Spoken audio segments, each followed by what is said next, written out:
আমার পেটে অনেক খিদে লাগছে। ও আমার মনে হয় আমার পেটে কিন্তু দৌড় হচ্ছে। পাগলি, এসো, হাত ধুয়ে নাও। আজ তোমার পছন্দের খাবার রান্না করেছি।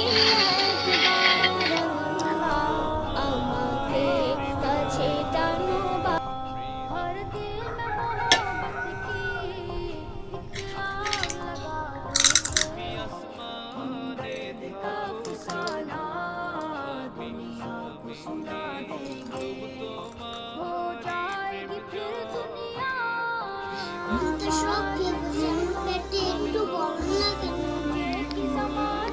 তুমি তোমার সবচেয়ে গুরুত্বপূর্ণ বন্ধুকে ডাকতেই ভুলে গেছো।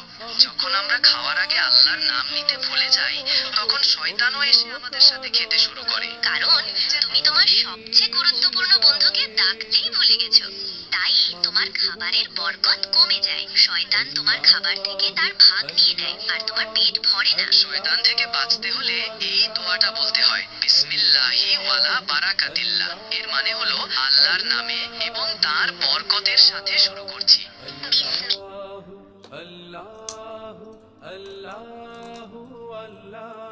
মা, বাবা, আমার অল্প খাবার, এখন পেট ভরে আছে।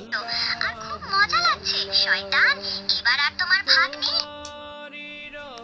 এটাই হলো আল্লাহর বরকত। একদম ঠিক। মনে রাখবে ফরহান, যে কোনো ভালো কাজ আল্লাহর নাম নিয়ে শুরু করলে তাতে বরকত হয়। এখন থেকে আমি সব সময় বলবো, বিসমিল্লাহি ওয়ালা বারাকাতিল্লাহ। বিসমিল্লাহি আলা বারাকাতুল্লাহ।